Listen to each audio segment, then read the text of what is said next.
Hey everyone. Tonight we don't begin with goose-step parades or missiles on display.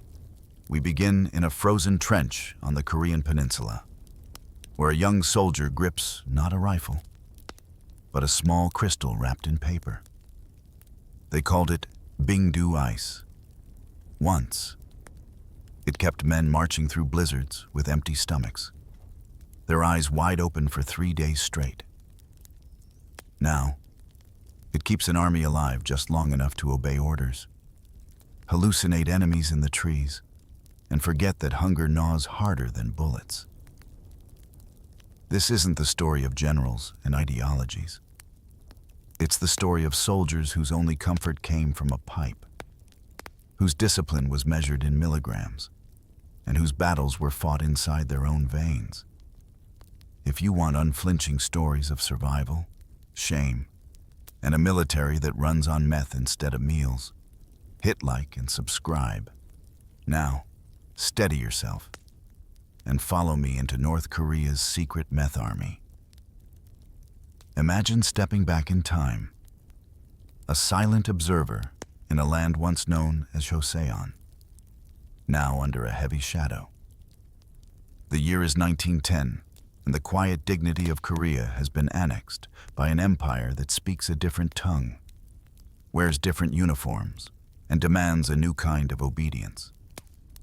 We stand among young men, their faces etched with bewilderment and resignation, as they are stripped of their familiar clothes and forced into the crisp, unfamiliar Imperial Japanese uniform. The fabric is rough against their skin, a symbolic shroud over the lives they once knew. We feel the crushing demand for conformity settling upon these shoulders. The air is cold, carrying the scent of damp earth and distant wood smoke, a memory of home that now feels impossibly far away. Then, the glint of something small and white catches our eye. Japanese officers, stern and unyielding, move among the ranks. They are not distributing rice or water, but something far more potent, far more insidious. These are Pervitin pills, a German-made methamphetamine potent little capsules that promise strength, endurance, and the erasure of all weakness. We watch as a pill is pressed into a soldier's hand, small enough to be swallowed without thought, yet vast enough to change everything. A strange tremor runs through the ranks, a mixture of apprehension and a desperate, unspoken hope. What relief could such a tiny object offer? As days turn into weeks, this new, drug-fueled existence becomes intimately familiar.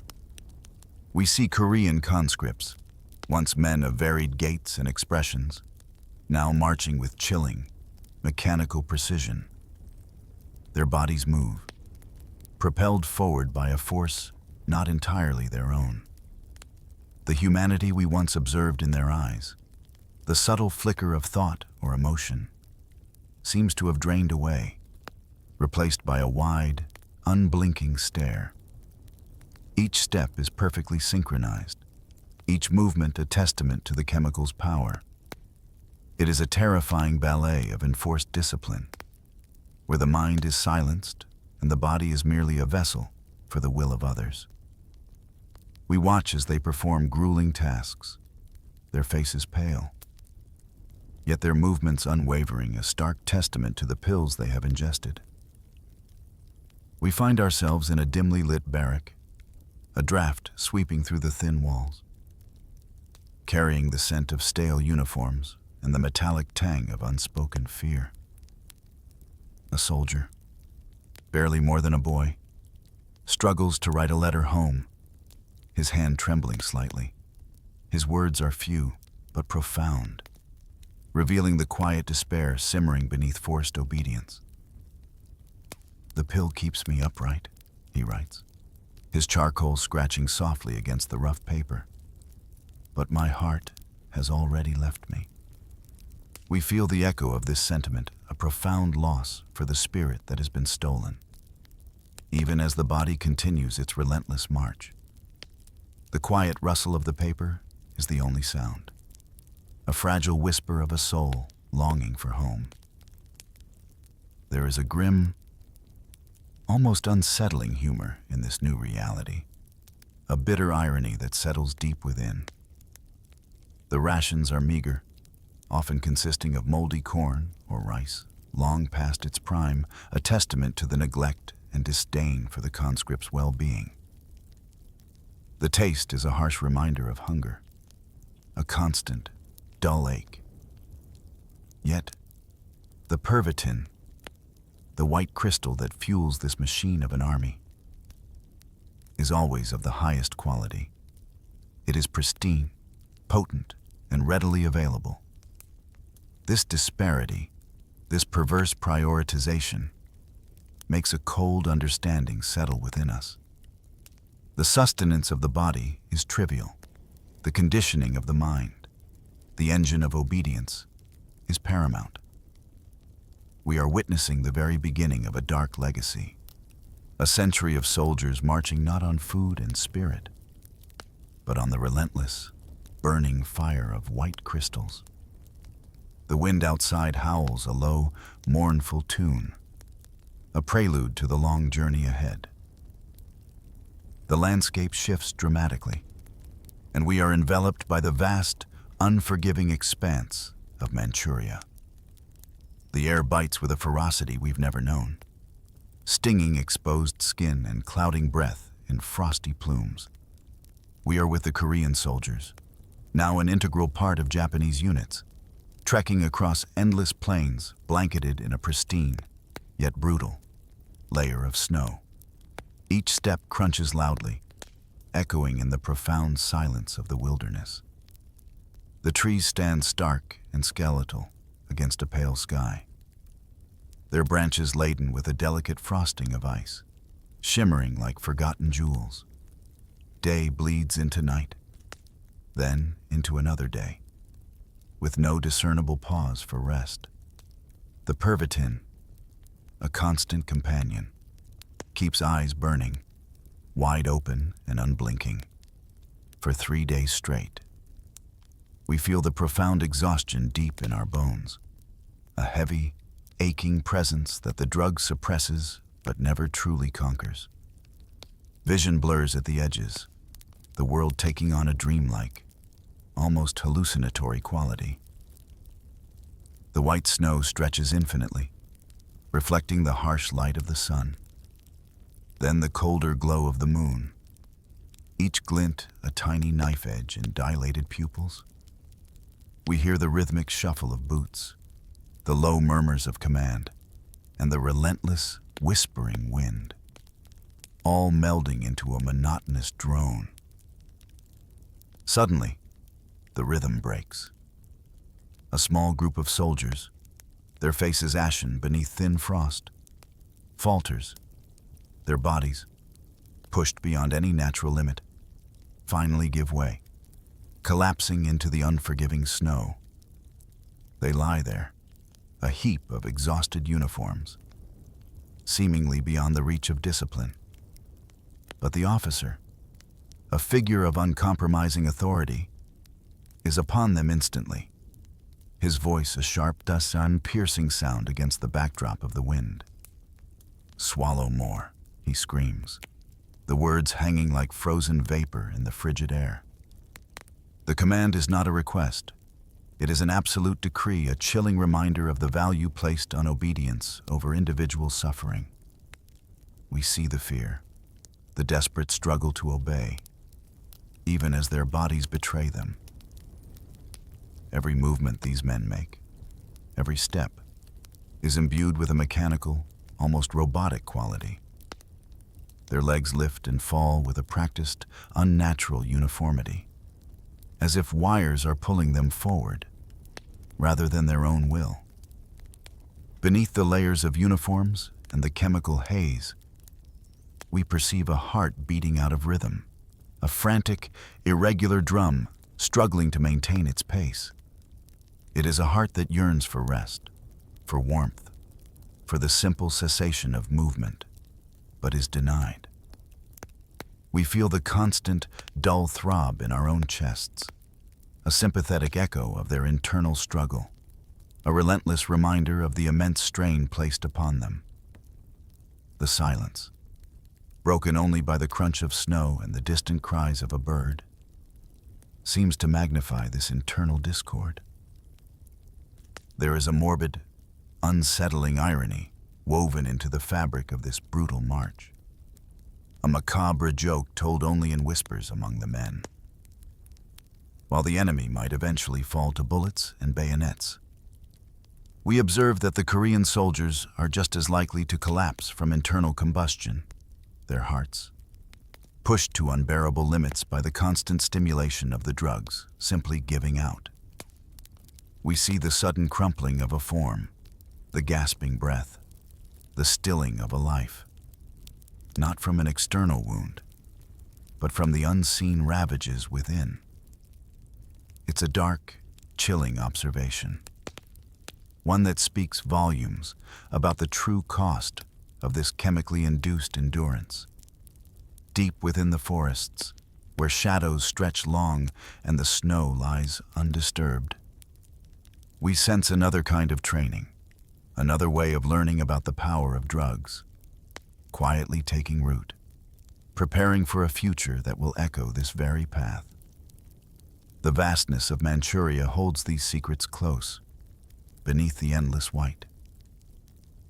The scene shifts, and we are no longer among rigid marching columns, but deep within dense, whispering forests, where the shadows of ancient trees cast a perpetual twilight.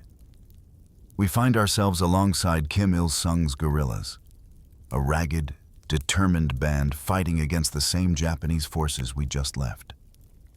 Their struggle is one of raw survival, a desperate battle against overwhelming odds, with no consistent food, no outside support, and only the harsh wilderness as their sanctuary. We feel the gnawing emptiness in our stomachs, a constant companion overshadowing all other sensations. The scent of pine needles and damp earth fills the air, mingled with something else, a sweet, heavy aroma that we cannot quite place. In this desolate landscape, where resources are non-existent, a new form of currency has emerged, one that grows from the very earth they tread. It is opium, derived from the poppies that bloom in secret clearings.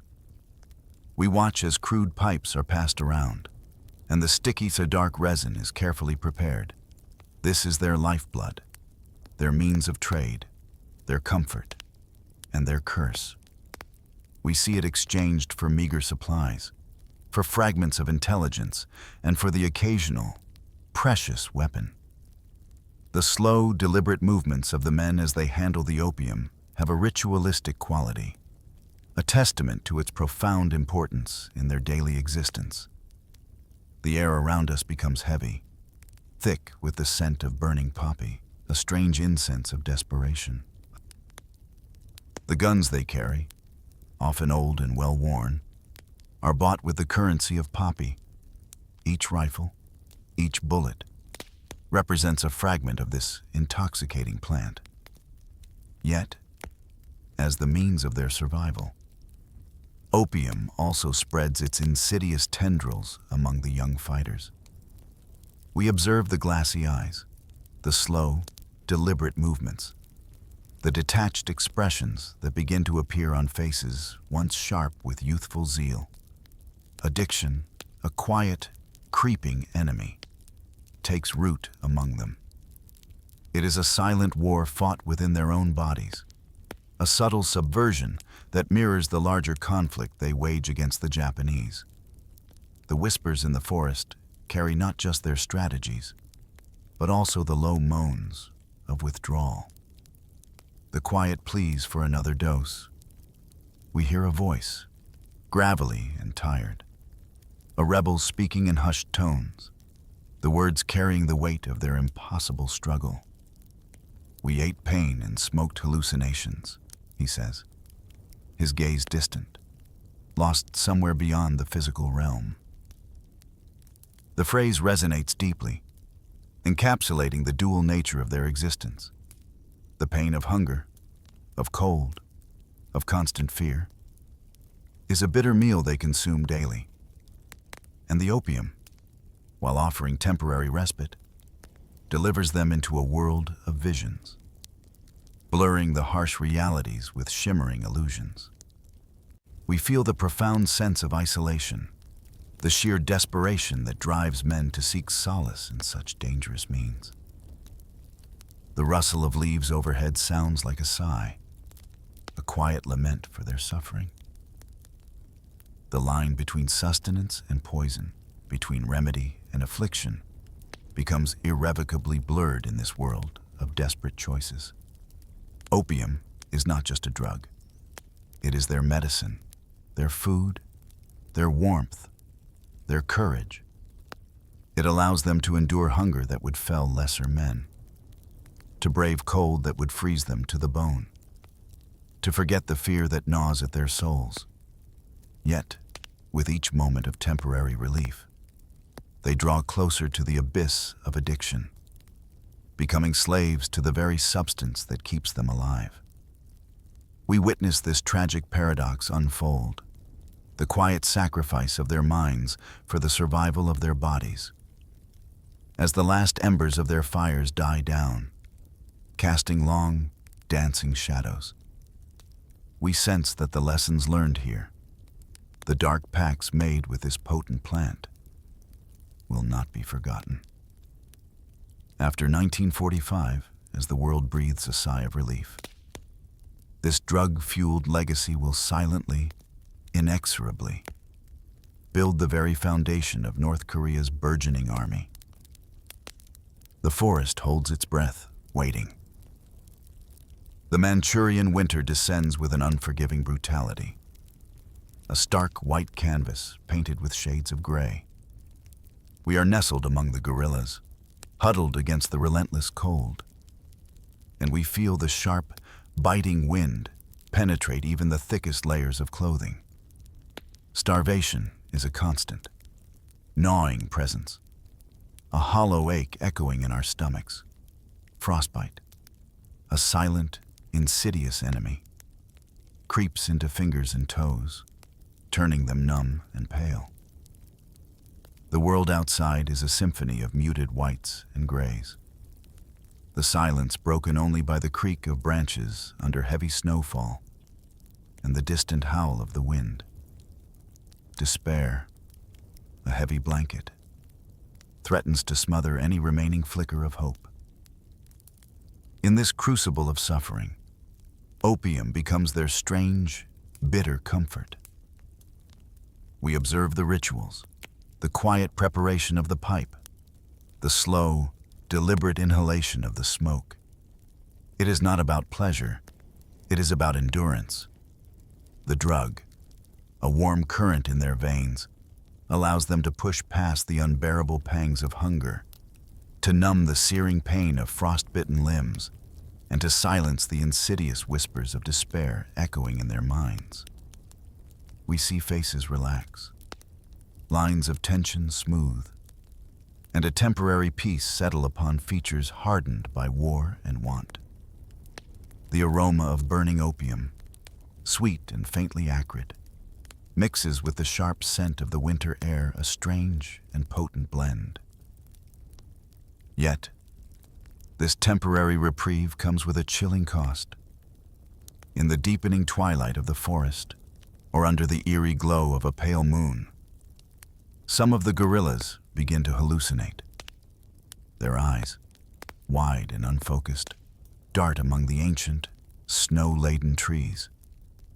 We see them suddenly stiffen, their hands gripping their weapons, their breaths coming in short, sharp gasps.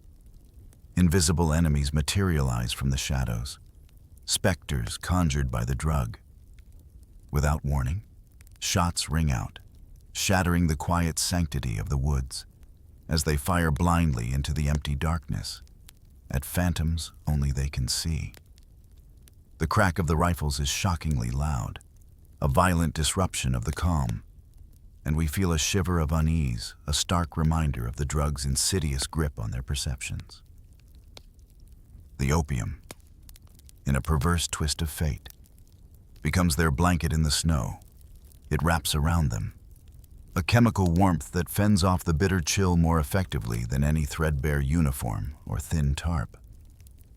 We watch as men, shivering violently just moments before, find a temporary solace, a fleeting sense of warmth that permeates their chemically altered bodies.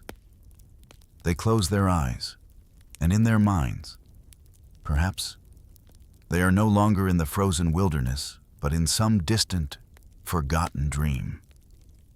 The drug provides a psychological buffer against the relentless assault of the elements, a fragile barrier between their suffering bodies and the ultimate surrender to cold. There is a grim, almost whispered sentiment that passes among them, a dark humor born of extreme hardship. Not willpower, but opium saved the revolution, we hear, the words carrying a profound weight of truth and irony.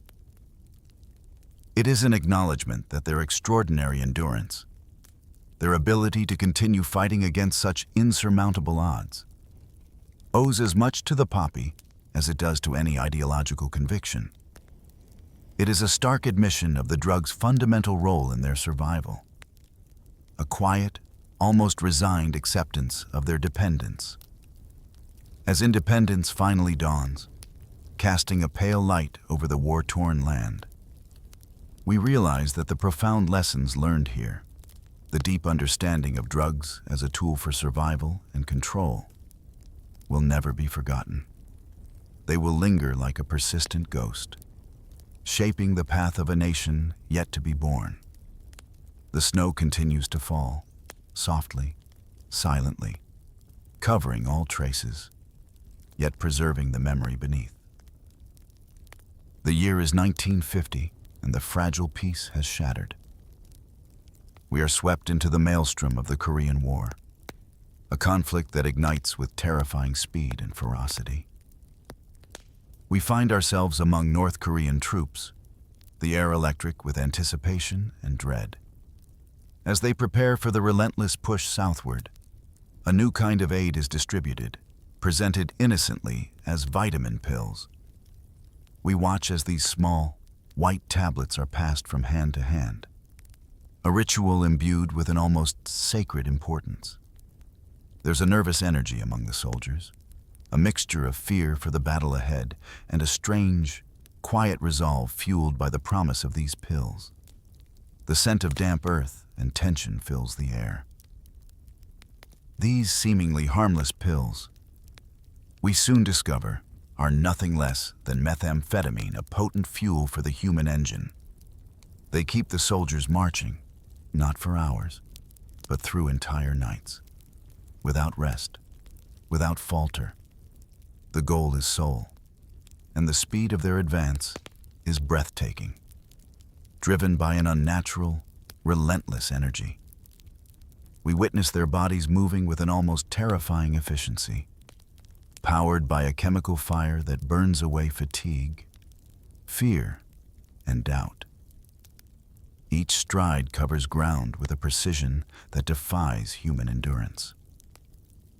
The sound of their boots on the road is a steady, rhythmic thud, a relentless drumbeat marking their swift progress. A veteran, his face etched with the weary wisdom of experience, confides in a hushed tone, the words a stark confession. "We won with drugs, not bullets," he admits, his gaze distant, reflecting the ghosts of past battles. His words carry the heavy weight of truth, revealing the hidden engine behind their early victories. We comprehend that the battlefield prowess, the surprising speed and stamina of the North Korean forces, was not solely a testament to their training or their ideology, but to the pervasive influence of these white pills. The quiet hum of the night seems to absorb his words, carrying them into the vast darkness, a secret history whispered among the shadows. In this new, chemically altered battlefield. Heroism takes on a chilling new definition. It is not merely measured by acts of bravery or skill with a weapon, but by a soldier's capacity to ingest and endure the effects of these powerful stimulants. We observe the subtle competitions, the unspoken challenges among the men who can swallow the most pills and still maintain their composure, who can push their bodies further, who can remain awake longest. It is a perverse test of fortitude, where the ability to withstand the drug's effects becomes a badge of honor, a twisted testament to strength. The crackle of a distant radio transmission is the only sound, a faint whisper of the world beyond their immediate, drug-fueled reality. And so, a dark, unsettling humor emerges from the grim realities of war. Medals, shining symbols of courage and sacrifice, are pinned onto chests that heave and pound, fueled not by valor alone, but by the relentless, artificial surge of methamphetamine. The accolades are bestowed upon bodies that are trembling internally, minds that are racing, hearts that are dangerously overdriven. It is a stark juxtaposition, a visible honor masking an invisible, chemical truth. The metal glints under the faint light, a cold, hard contrast to the volatile, hidden energy beneath. We feel a strange sense of unease, a realization that victories won this way carry a heavy, unseen cost. These pills may indeed win battles, but as the quiet hum of the night deepens, we sense they also summon another kind of enemy, a legion of internal ghosts that will haunt the victors long after the last shot is fired. The wind whispers through the shattered remnants of a bombed-out building, a low, mournful sigh that promises long nights of troubled sleep. The calendar turns to 1951 and the war rages on. But the battlefield has transformed into a desolate, frozen hellscape. We are in the trenches, the bitter winter closing in, its icy grip absolute. The ground beneath us is a treacherous mix of ice and frozen mud. We feel the constant, deep tremor running through the soldiers, not just from fear, but from the relentless, profound cold seeping into every fiber of their being. Starvation gnaws at their bellies, a constant, dull ache that saps their strength and dims their eyes. The wind howls a mournful dirge, rattling tattered flags and stirring thin, powdery snow into ghostly eddies. Yet, in this brutal environment, meth, once again, offers a perverse form of salvation. We watch as small, white crystals are carefully produced and consumed. With each dose, hunger pangs are silenced, replaced by a strange, buzzing energy. The searing pain of the cold recedes, replaced by a false, internal warmth that allows bodies to endure temperatures that should, by all rights, be fatal. And perhaps most chillingly, memory itself seems to blur, the sharp edges of trauma and suffering dulled, softened, erased by the drug's powerful anesthetic effect. We observe the glassy-eyed stares, the almost detached expressions, as if their minds have retreated to a safer, more distant place, leaving their bodies to simply endure. In the harrowing stillness of the trenches, a soldier succumbs to the cold, his body growing rigid, his breath finally stilling, his hand, frozen in a final, desperate grip, clutches not a rifle, his primary tool of war, but a single, precious pill, wrapped in a scrap of paper. We witness this tragic tableau, a profound testament to the drug's ultimate value in this landscape of suffering. The pill, for him, was a promise of endurance, a whisper of temporary relief. A tiny beacon in a world consumed by ice and pain. His final gesture speaks volumes, a silent declaration of the true nature of his fight. The soft falling snow begins to cover his form, a gentle shroud over a life defined by chemical dependence. Then, a chilling spectacle unfolds around us. Entire units, their senses distorted, their minds fractured by chemical delirium, descend into a bizarre, collective madness. We hear sudden, inappropriate bursts of laughter, high-pitched and hollow, echoing unnervingly in the frozen air. We see tears streaming down faces, not of sorrow, but of an inexplicable, drug-induced euphoria or sudden, profound sadness. And then, as abruptly as these emotions surge, bodies collapse, giving way to an overwhelming exhaustion, only to stir again, fueled by another dose. It is a grotesque dance of human suffering and chemical control, a spectacle of profound and unsettling emotional volatility. The only consistent sound is the soft, rhythmic crunch of snow underfoot, a steady counterpoint to the chaos. This army, we realize with quiet dread, survives not on the simple sustenance of bread, not on the comforting warmth of a hearth, but on the cold, hard promise of crystals. Their very existence in this extreme environment is predicated on a drug that reshapes their reality, allowing them to transcend human limitations at a terrible cost. It is an army powered by artificial means, sustained by a fragile chemical thread. We see the subtle glint of ice crystals on their uniforms, reflecting the pale winter light, and we know that their survival is as brittle and temporary as the frost that coats the barren landscape. The wind picks up again, carrying a fine powder of snow, whispering a stark truth across the endless, frozen plains. The timeline shifts once more, and we are transported to the humid, vibrant, yet treacherous jungles of Vietnam in the 1960s. The air is thick with moisture and the heavy scent of tropical foliage, a stark contrast to the frozen landscapes we've just left. Here, North Korea sends its pilots and advisors, a subtle but significant presence in this new theater of conflict.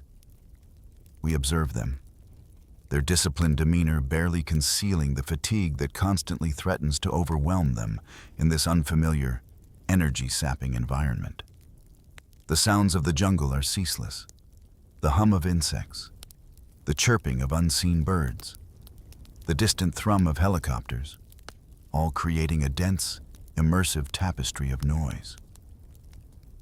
In this relentless, unending night of jungle warfare, where vigilance is not just a virtue, but a necessity for survival, the North Koreans, drawing from their own history, quickly adopt stimulants. They do not just encounter them, they embrace them as a vital tool. We watch as they prepare for endless nights of guarding, of planning, of flying missions that stretch the limits of human endurance. The small, familiar pills, now perhaps in a different form, but with the same potent core, are discreetly passed around. The promise is clear to keep eyes open, minds sharp, and bodies awake when natural rest is a luxury they cannot afford.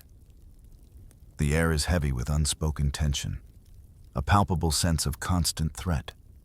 A North Korean pilot, his face illuminated by the faint glow of an instrument panel, speaks in a low, steady voice, his words resonating with a profound, almost detached honesty. "We flew all night," he recalls, his eyes reflecting a distant memory. "Alive only because of ice." The term ice, now a familiar euphemism, slips from his lips, a testament to the pervasive nature of methamphetamine in their military lexicon. We imagine the endless hours in the cramped cockpit, the vast darkness stretching below, the mind battling against the insistent pull of sleep, sustained only by the chemical fire within. The soft hum of the aircraft's engine provides a rhythmic backdrop to his quiet confession. Methamphetamine, once a secret weapon, now emerges as an invisible, silent ally in the numerous Asian wars that mark this tumultuous era. It is not just the North Koreans. We sense its presence, its subtle influence.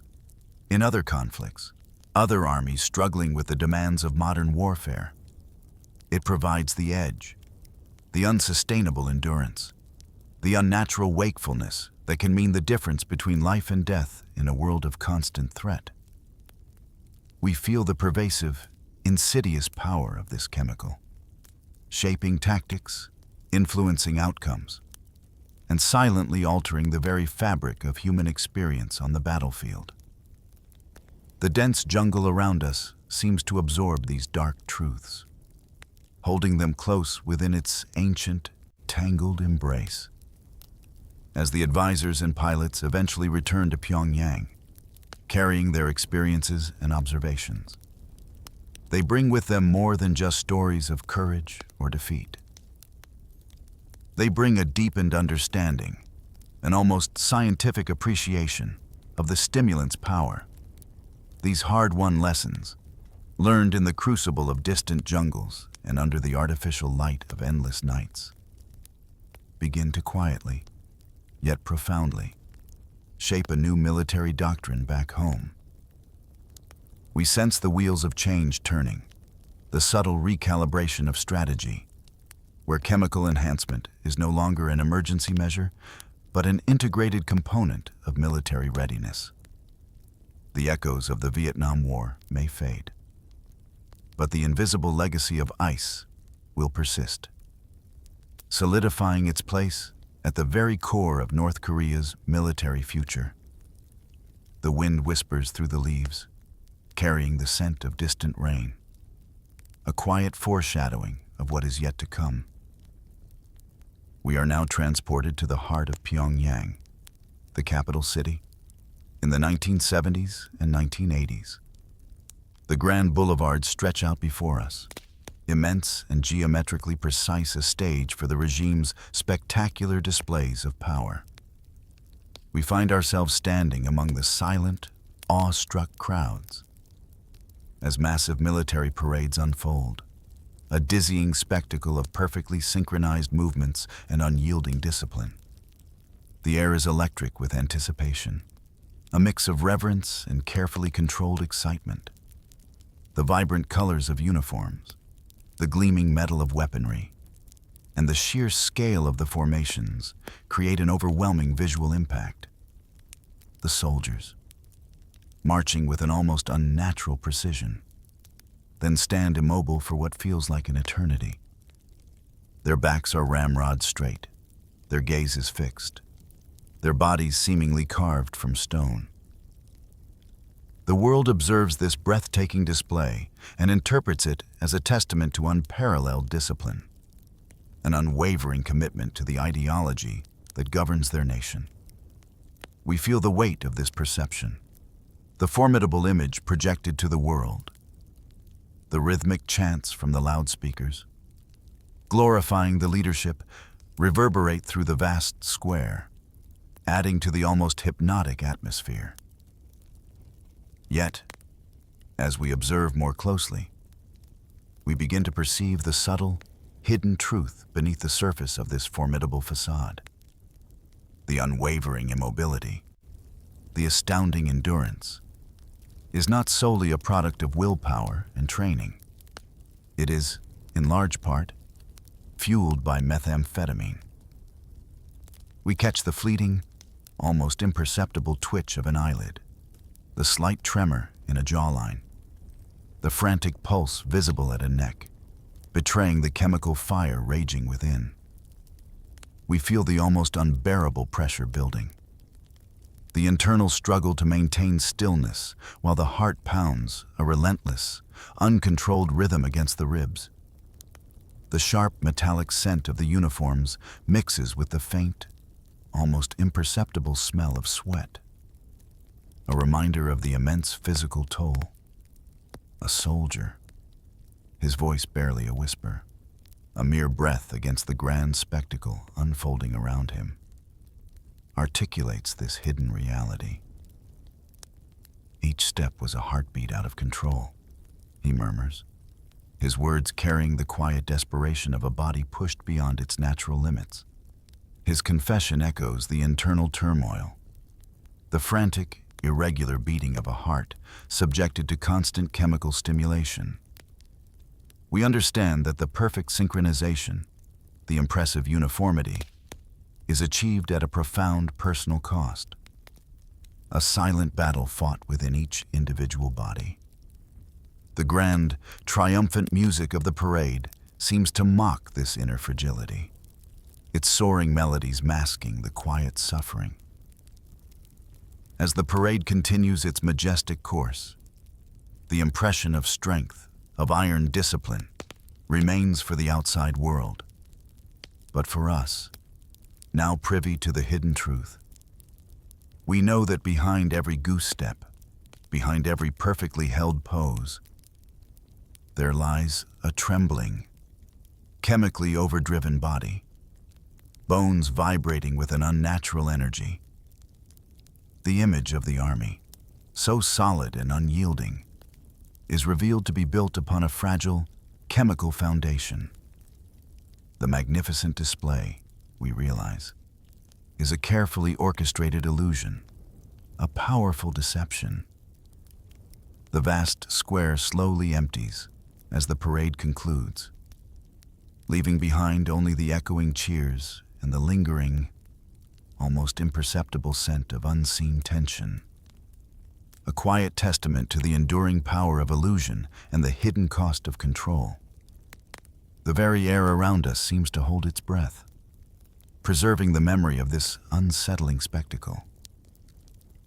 The calendar turns to the 2000s, and we witness a disturbing evolution within the very structure of the North Korean military. The concept of soldiers engaged in traditional combat duties begins to blur. Instead, we find state factories, often clandestine and heavily guarded, officially repurposed for a new kind of production methamphetamine. These are no longer just barracks. They are industrial-scale drug laboratories. We see the sterile, utilitarian spaces, the rows of equipment, the ventilation systems whirring quietly, all designed for chemical synthesis, not military drills. The air is thick with a sharp, chemical tang, a smell that speaks of volatile compounds and illicit production. Soldiers, once trained in weaponry and combat tactics, are now ordered to report for duty inside these facilities. Their new uniforms are laboratory coats. Their new weapons are beakers, flasks, and heating plates. We observe them, their hands, once accustomed to the cold metal of rifles, now meticulously handling glassware and chemical reagents. They are no longer shooting targets. They are cooking. They are learning the intricate processes of synthesis, the precise measurements, the delicate balance of temperatures. It is a chilling transformation, converting an army designed for defense into an industrial force dedicated to the manufacture of illicit substances.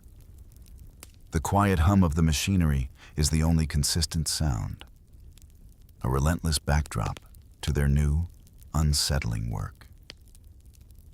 The proximity to the product, the constant exposure to its raw forms, inevitably leads to a darker progression. Some of the soldiers, driven by curiosity, by the lingering effects of military-prescribed doses, or simply by the desperation of their circumstances, begin to taste what they make. A tiny crystal, a brush of powder on the tongue, and the insidious cycle begins anew. Soon, the problem spreads like wildfire. We perceive the subtle shifts in behavior, the whispered conversations, the surreptitious sharing of samples. Before long, entire barracks, the very living quarters of the soldiers, become consumed by addiction. The lines between producer and consumer vanish, leaving behind a pervasive culture of dependence. The faint, chemical smell of the labs clings to their uniforms, a constant reminder of their new reality. A soldier, his face hollowed by the combined effects of the drug and his grim duties, speaks with a sneer, a bitter edge to his voice. "We wore uniforms," he mutters, "but we were chemists." His words are a stark, cynical acknowledgement of their altered identity, a powerful statement about the profound betrayal of their military calling. The pride of military service is replaced by the shame of illicit production, their martial skills exchanged for the dangerous art of drug manufacturing. We feel the profound sense of disillusionment, the quiet anger that simmers beneath their forced compliance, the sterile environment of the lab, filled with the soft clinking of glass, seems to mock their former aspirations. The distinction between a national army and an international cartel, once clear and unyielding, now becomes irrevocably blurred. The military, an institution meant to protect the nation, has transformed into a primary producer and distributor of illicit drugs, effectively operating as a state-sanctioned criminal enterprise. We witness this chilling amalgamation, a profound perversion of national defense. The disciplined precision of military life now serves the chaotic, destructive logic of the drug trade. As the quiet hum of the meth labs continues, a silent testament to this unsettling reality, we sense that this blurring of lines will have far-reaching, unpredictable consequences, extending its reach far beyond the borders of this isolated nation. The air, heavy with the scent of chemicals, seems to whisper of a future inextricably linked to the white fire they now produce. The scene shifts again, and we are immersed in the grim reality of daily life within the barracks. Far removed from the spectacle of parades or the hum of hidden labs, here, the struggle is more fundamental, more immediate. The rations are meager, often consisting of moldy corn, barely enough to sustain a working body, let alone a soldier's. Hunger, a relentless, burning sensation, is a constant companion, a dull ache that permeates every waking moment.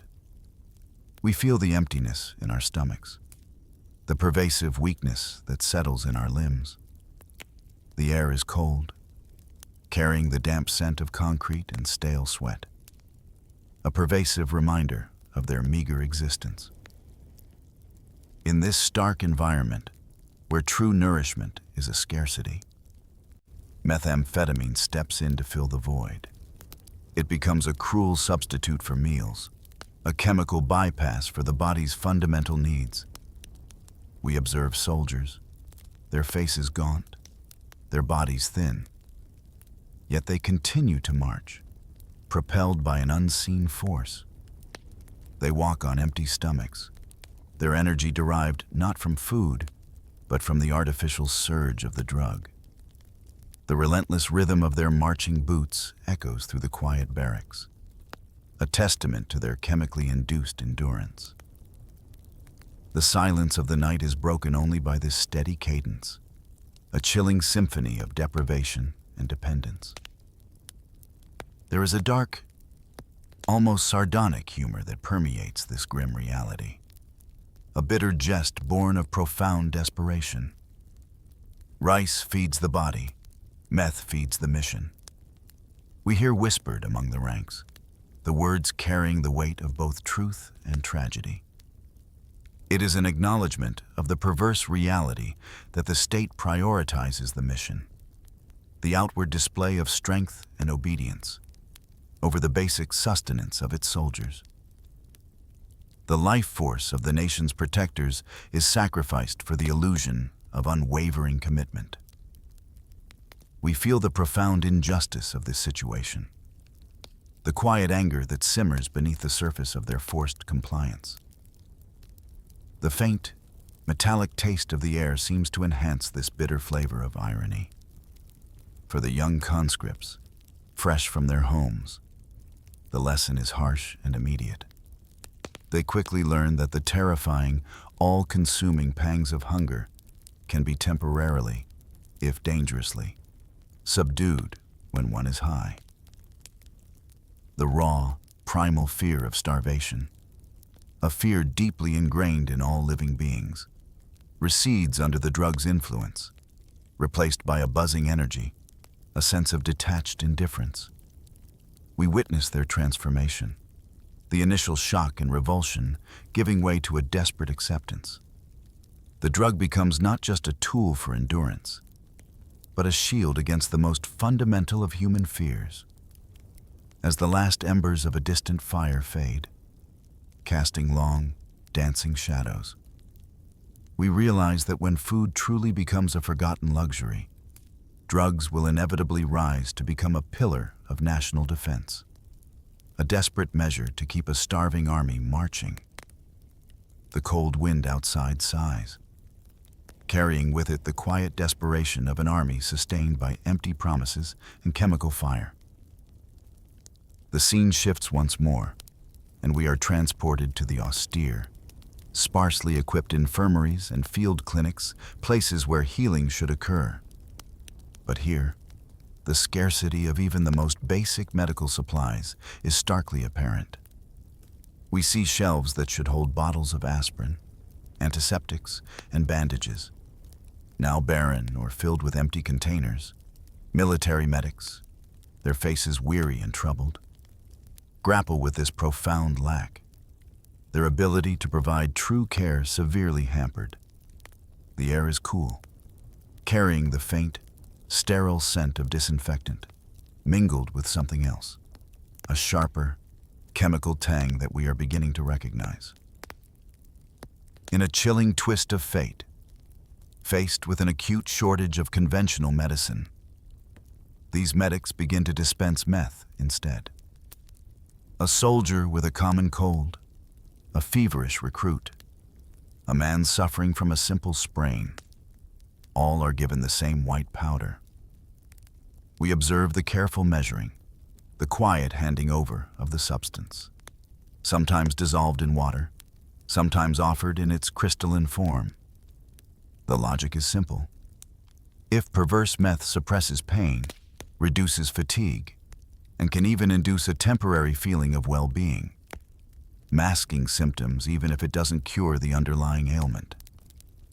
The quiet whispers of the patients, the low murmurs of their ailments, are often met with the same potent, artificial remedy. The boundaries between medicine and poison, once so clear and distinct, begin to blur until they are almost indistinguishable. The very substance that provides a temporary illusion of health also ensnares the body in the chains of addiction. We witness this tragic paradox unfold. The profound irony of a medical corps inadvertently spreading dependency under the guise of treatment. The sterile white of the pills, once a symbol of healing, now becomes a stark emblem of this insidious deception. The soft rustle of medical charts, the quiet clinking of instruments, all seem to underscore this profound confusion. A soldier, his voice low and tinged with a profound sadness, makes a startling confession. "We thought meth was healthcare," he admits, his eyes wide with a dawning, terrible understanding. His words encapsulate the profound deception, the tragic belief that a substance so destructive could be a source of healing. We feel the weight of this delusion, the vulnerability of those who, in their suffering, desperately grasp at any promise of relief, only to find themselves ensnared. The quiet desperation of their situation is palpable. A heavy presence in the small, clinical room. This is a medical corps. We realize with quiet dread that has been forced into a tragic role to spread addiction instead of cures. Their hands, meant to heal, now distribute a substance that corrodes health and freedom. The Hippocratic Oath, if it ever existed in this context, is utterly inverted. The quiet hum of the fluorescent lights above casts a sterile glow on this unsettling reality, highlighting the moral compromises forced upon individuals caught in a system beyond their control. As the door quietly closes behind a newly treated soldier, we sense the insidious creep of this medicalized addiction. A silent epidemic spreading through the ranks, leaving behind a trail of illusion and deepening dependency. The very air seems to hold a faint, chemical aroma, a silent testament to the false hope dispensed here. The year is 2003, and the scene shifts dramatically to the vast, indifferent expanse of the open ocean. We are now aboard the Pong-Su, a North Korean cargo ship, a vessel that appears innocuous on the surface, but harbors a dark secret beneath its decks. This is not a journey of legitimate trade. It is a meticulously planned smuggling operation, carrying a massive shipment of heroin destined for the distant shores of Australia. We feel the gentle sway of the ship beneath our feet, the rhythmic thrum of its engines, and the vast, salty scent of the sea air, a stark contrast to the closed, confined spaces we've recently observed. The sailors, the crew of this ghost ship, are not merely navigating the treacherous waters, they are navigating the treacherous waters within their own bodies. To endure the crushing boredom, the immense pressures, and the relentless demands of the long voyage. Many survive with meth coursing through their veins. We observe the hyper-alertness, the jittery movements, the unnaturally wide eyes, betraying the chemical sustenance that keeps them going through endless days and nights at sea. The rhythmic creak of the ship's timbers, the distant cries of seabirds, all form a monotonous backdrop to their drug-fueled existence. The journey is fraught with peril, not just from the authorities, but from the insidious toll of their chemically altered existence. In the vast, unforgiving solitude of the ocean, one man succumbs. We don't see the exact moment, but we feel the quiet desperation, the hushed conversations. His life, already diminished by addiction, ends far from home. His body, once a living being, is reduced to a burden, hastily buried in the shifting sands of a distant, anonymous beach like so much garbage. We feel the profound sense of dehumanization, the chilling disregard for life when it becomes inconvenient or a liability. The endless expanse of the ocean stretches out, an indifferent witness to this tragic loss. These soldiers, once trained for naval duties, for the defense of their nation's maritime borders, are now reduced to the ignominious role of drug mules. Their uniforms, once symbols of patriotic service, are now mere disguises for their illicit activities. We witness this profound degradation, the transformation of military personnel into instruments of a vast, global criminal enterprise. Their skills, their discipline, their very lives are exploited not for national security, but for the illicit gains of a shadowy, state-sanctioned network. The vastness of the ocean, the endless horizon, seems to diminish their individual fates, absorbing their stories into its silent, churning depths. This incident, we realize, exposes a chilling truth: a nuclear navy, supposedly dedicated to national defense and global deterrence, is operating like a common mafia syndicate. The Pong Su is not an isolated event, but a stark revelation of the deep intertwining of military operations with illicit trade. The lines between state and crime, between legitimate power and illicit enterprise, have vanished entirely. As the ship continues its silent journey, its purpose now chillingly clear, we sense the profound implications of this convergence. A world where the apparatus of state power is leveraged for criminal profit. The rhythmic crash of waves against the hull is the only constant, a relentless reminder of the dark currents flowing beneath the surface. We are now in the heart of the garrisons, the military living quarters, where the air is thick with the scent of stale uniforms, sweat, and something else. A faint chemical tang that has become disturbingly familiar. Here, meth is no longer a clandestine substance or a strategic tool. It is passed around with the casual familiarity of cigarettes. We witness the ease, the almost mundane nature, with which the small, white crystals are offered and accepted. It is part of the daily routine, a social ritual as common as sharing a light or a story.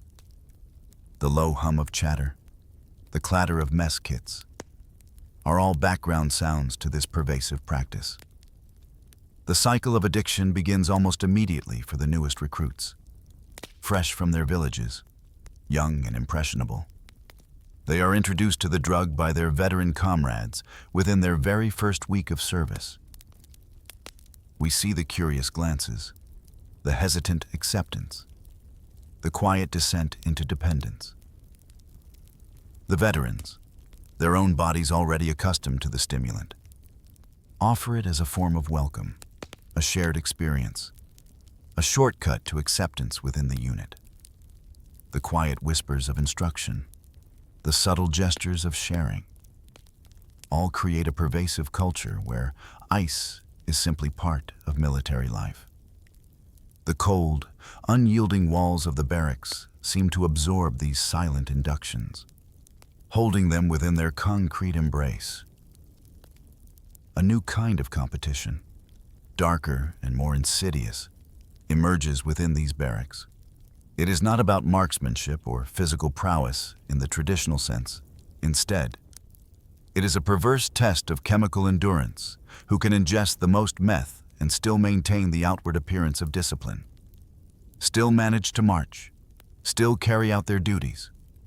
We observe the unspoken challenges, the subtle one-upmanship, as soldiers push their bodies to increasingly dangerous limits, seeking a grim kind of validation. The faint scent of the drug permeates the air, a constant reminder of the stakes involved in this dangerous game. The rhythmic crunch of boots on the parade ground outside serves as a chilling backdrop to these internal battles. There is a grim, deeply unsettling humor that circulates among the men, a bitter truth cloaked in cynical jest. Physical training replaced by meth marathons.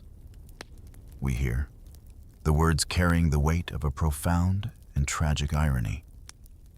It is an acknowledgement that the traditional rigors of military fitness, the building of natural strength and endurance, have been sidelined, replaced by a chemical shortcut that promises artificial stamina at a terrible cost. The very foundation of military readiness is subverted, replaced by a dangerous dependence. We feel the profound sense of waste, the quiet erosion of human potential. The flickering, weak light of the barracks rooms seems to amplify the shadows this truth casts. This army, we realize with quiet dread, has transformed into a living laboratory. Its soldiers are no longer merely fighters. They are subjects, their bodies and minds constantly experimented upon by the pervasive influence of methamphetamine. The barracks, once places of rest and camaraderie, are now proving grounds for chemical endurance, spaces where addiction is cultivated and normalized. As the sounds of restless sleep and muted whispers fill the night, we sense the profound and irreversible changes taking place, reshaping not just individuals, but the very essence of military power. The quiet hum of the ventilation system sounds like a sigh, a slow, mournful lament for the lives consumed by this insidious experiment. We are now transported to the stark, frozen landscape of the demilitarized zone, the DMZ, a boundary etched into the earth with tension and a pervasive, chilling silence. Guards patrol this desolate frontier, their breath clouding in the bitter air, their eyes scanning the desolate terrain for any sign of intrusion. The cold is relentless, seeping into every layer of clothing, and the necessity of constant vigilance pushes their bodies to the absolute limit.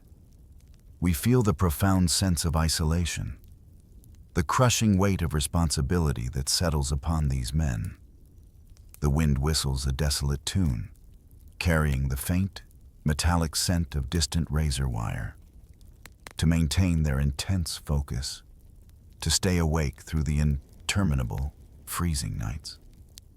These border soldiers turn to meth. We observe them, their movements stiff from the cold, but their eyes wide and unblinking. They chew the crystals, their jaws often clenching, the artificial energy flowing through their bodies, overriding the natural demands for sleep. The drug becomes their constant companion, a desperate measure to combat the twin enemies of exhaustion and the frigid environment. The crunch of their boots on the frozen ground is the only sound, a stark rhythm in the vast silence.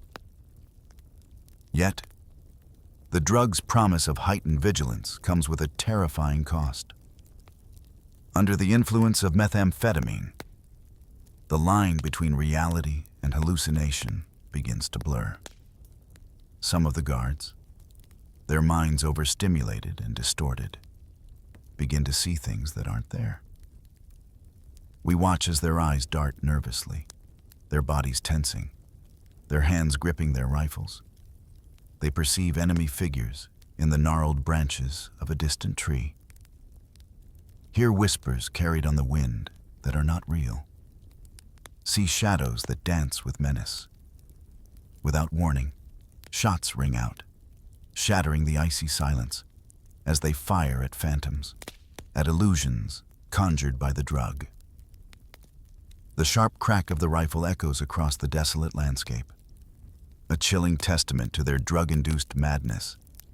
The very concept of a patrol line, meant to be a clear, unambiguous boundary between nations, between safety and danger, begins to blur.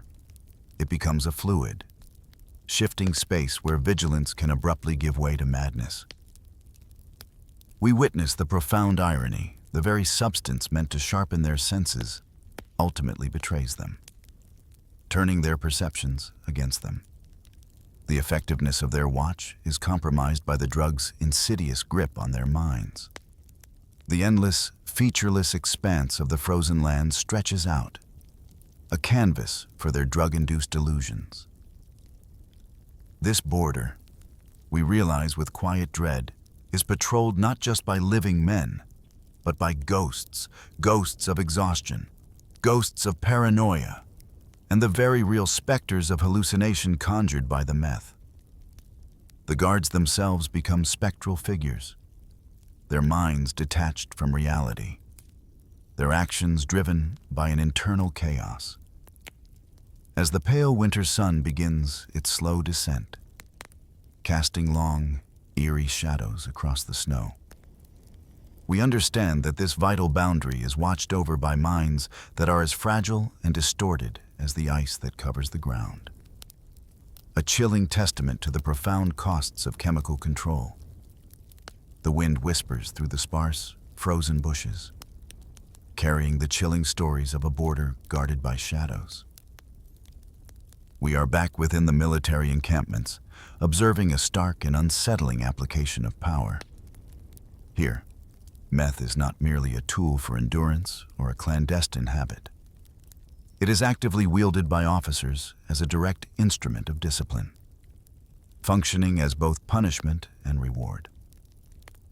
We watch as a superior officer, his face stern and unyielding, presents the small shots white crystals not as a choice, but as an order. The power dynamic is palpable, a chilling extension of authority into the very physiological experience of the soldiers. The air is tense, thick with unspoken commands and the silent weight of obedience. Exhausted soldiers, their bodies pushed to the brink by relentless drills and profound deprivation, are often forced to swallow doses. We witness the weary resignation in their eyes, the slumped shoulders that nonetheless straighten at the bark of a command. The drug is presented as a necessary evil, a bitter pill to maintain the facade of strength and endurance, to ensure compliance when their natural reserves have long been depleted. It is a cruel irony, where the very act of punishment involves forcing a substance that simultaneously offers artificial energy and deepens their dependency. The quiet hum of the barracks, the subtle creak of footsteps, only underscore the oppressive atmosphere. In this twisted system, those who can withstand the most, who appear highest in their capacity for endurance and vigilance, are paradoxically praised. They are held up as models of strength, their chemically enhanced performance misinterpreted as unwavering dedication and exemplary discipline.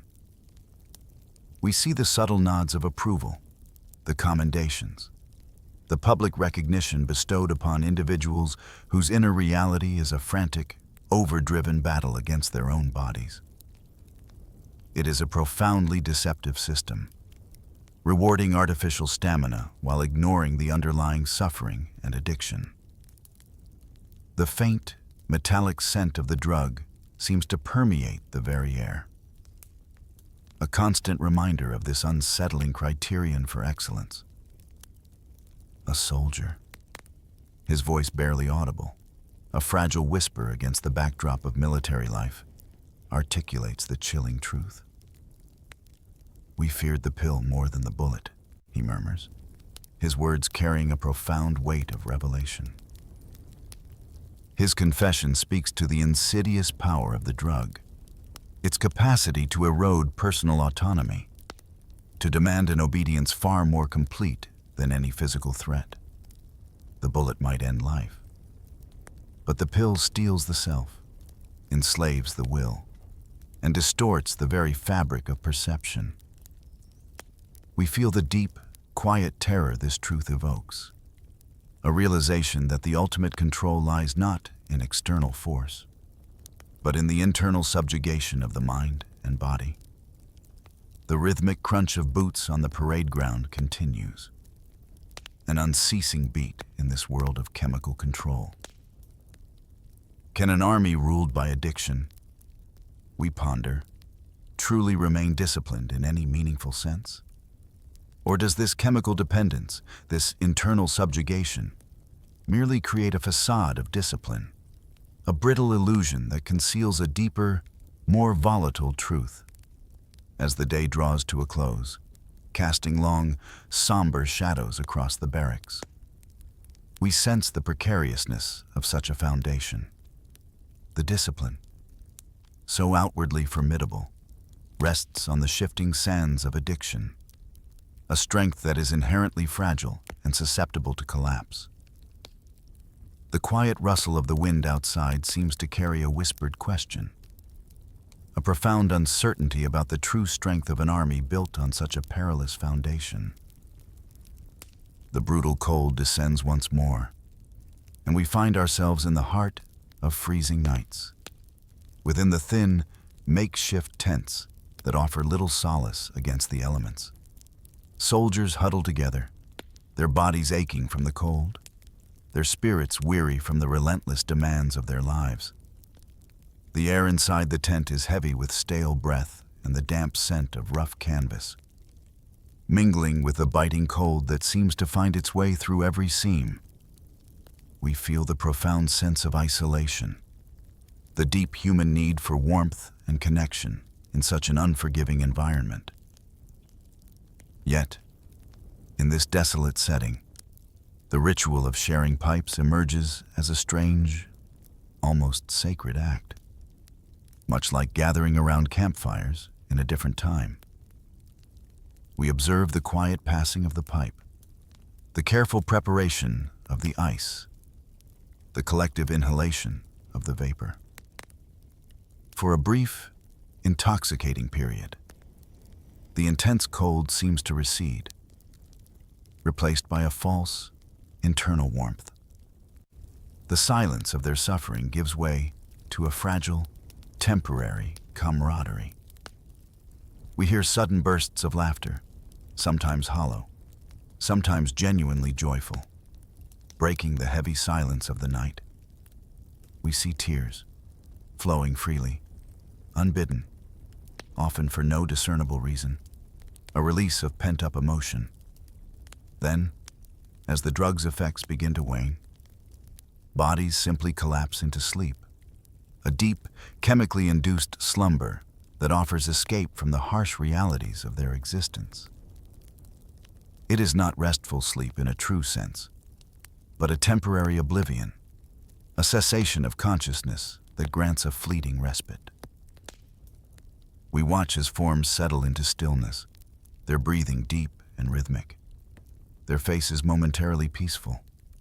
The pipe, now cold, lies discarded, a silent witness to their transient comfort. The gentle crackle of a small, struggling fire outside the tent is the only sound, a faint, soothing counterpoint to their profound stillness. Meth, in a tragic inversion of human needs, becomes their only embrace in a world stripped bare of affection, comfort, and love. It offers a fleeting warmth, a temporary connection, an illusion of intimacy that fills the vast emptiness within their hearts. We feel the profound sadness of this truth, the desperation that drives men to seek solace in such destructive means. The chemical provides what human relationships deny, a potent substitute for genuine connection. The cold, unyielding canvas of the tent seems to amplify this desperate longing for warmth. A soldier, his voice thick with emotion, his words a profound and heartbreaking confession, encapsulates this tragic reality. I've never hugged anyone. He sighs, his gaze distant. But meth hugged me. His words resonate deeply, revealing the profound human need for touch, for connection, for affection, and the desperate, sorrowful lengths to which men will go to find a substitute in a world that offers none. It is a testament to the devastating emotional cost of their existence, where the only intimacy, the only comfort, truly comes from these cold, hard crystals. As the faint light of a new, equally cold day begins to filter through the canvas, we sense that this profound longing will linger, a quiet ache in their hearts, long after the drug's fleeting warmth has faded. The wind whispers softly around the tent, carrying a mournful tune of human yearning. The scene shifts dramatically, crossing the invisible, yet profoundly significant barrier of the 38th parallel. We are now in South Korea, a world of bustling cities and bright lights. A stark contrast to the stark landscapes we've just left. Here, defectors, brave souls who have risked everything to escape the North, arrive with stories of hardship, hope, and an insidious legacy they cannot shake. They carry with them not just their personal histories, but also a persistent, burning craving for the ice that sustained them in their former lives. We feel the profound sense of displacement, the disorientation of these individuals in a new, bewildering world. The crisp, clean air of the South feels strangely unfamiliar. Seoul, a vibrant metropolis, responds to this growing crisis with compassion and ingenuity. Rehab centers, dedicated specifically to the unique needs of North Korean escapees, begin to open their doors. We see the calm, understanding faces of counselors, the supportive environment designed to help these individuals break free from the chains of their chemical past. These centers are a testament to the unexpected human cost of the North's drug-fueled military, a silent acknowledgement of the devastating personal toll exacted by their regime. The quiet hum of the city, the gentle murmur of conversations, create a backdrop of support and hope. There is a dark, almost cynical humor in this tragic phenomenon. A bitter observation whispered among those who understand the complex dynamics of the peninsula. Pyongyang, a regime that projects an image of self-reliance and strength, is known globally for exporting missiles, for sending its laborers abroad, and now, with growing alarm, for exporting addicts. We grasp the profound irony the very country that claims to be a socialist paradise is, in effect, spreading human suffering and addiction across its borders. The thought evokes a sense of grim resignation, a quiet understanding of the pervasive, destructive reach of the regime's policies. The soft glow of the city lights seems to cast long, unsettling shadows of this truth. The insidious march of addiction, we realize, does not halt at the heavily fortified boundary of the 38th parallel. It crosses the border invisibly, silently, carried within the bodies and minds of those seeking freedom. The chemical fire that once fueled the North Korean army now burns in the veins of its escapees, a persistent, unwelcome souvenir of their past lives. We feel the tragic continuity, the haunting presence of this addiction even in a new land. As the lights of Seoul shimmer in the night, a beacon of hope and a haven for these brave souls, we understand that the battle against this pervasive chemical legacy is far from over. It is a fight that will continue, silently and relentlessly, in the quiet recovery rooms, in the troubled hearts of those who carry the burden of ice into their new lives. The gentle hum of the city continues, a soothing yet persistent reminder of their ongoing struggle. We return to the heart of North Korea, observing once again the grand spectacle presented to the world. To external observers, the image is one of unwavering strength, massive missile parades showcasing formidable weaponry, soldiers marching with iron discipline, their formations impeccable, their resolve seemingly unbreakable. We witness this carefully curated display, the powerful projection of a unified, formidable military force. The air is vibrant with military music, the cheers of the crowd, and the solemn pronouncements of state media, all reinforcing this image of unassailable power. Yet, beneath this polished, formidable exterior lies a stark and unsettling reality. In truth, the legs that carry these soldiers, that maintain their rigid postures and unwavering march, are trembling. They are powered not by innate strength or tireless training, but by the relentless, artificial surge of methamphetamine. We perceive the subtle tremors, the slight unsteadiness that careful observation reveals, betraying the chemical fire raging within their bodies. The illusion of strength is potent, but the underlying truth is one of fragile, chemically induced endurance. The rhythmic thud of their boots on the pavement, though impressive, carries a hidden instability. A general, his chest puffed with pride, his voice booming with conviction, publicly boasts of the nation's strength in ideology. He declares that their unwavering resolve, their capacity for sacrifice, is rooted deeply in the guiding principles of their leadership. We hear his powerful words, meant to inspire awe and loyalty. Yet, amidst the ranks, among the very soldiers he commands, a different truth is whispered, a quiet, almost imperceptible murmur. It's ice. The contrast is stark, a profound chasm between public declaration and private reality. We feel the weight of this deception, the silent, pervasive lie that underpins the entire military structure. The grand, soaring music of the parade seems to mock this whispered truth. This army, so outwardly powerful, so seemingly invincible, stands on legs of glass. Its strength, so carefully projected, is as brittle and breakable as the crystals that sustain it.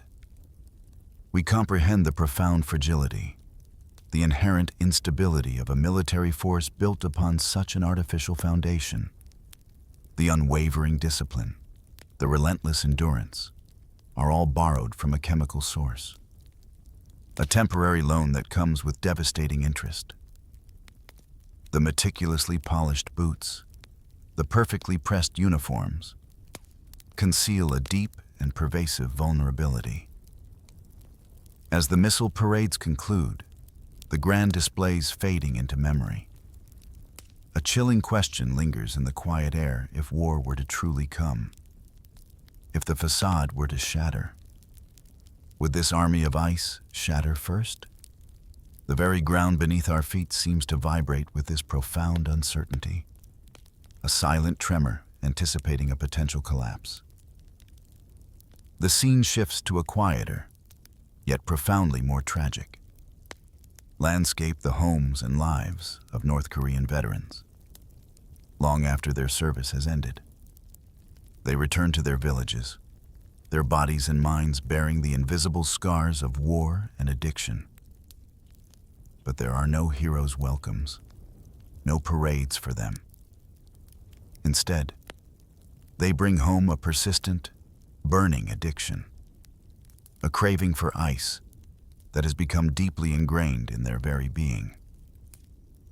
We feel the profound sense of emptiness, the quiet despair that settles upon these men and their families. The familiar scent of home, of cooking food and wood smoke, now seems tinged with an unfamiliar bitterness. The aftermath is devastating, not just for the individuals, but for the fragile family units that strive to embrace them. There are no pensions to support them, no clinics equipped to treat their profound addiction, no structured programs for recovery.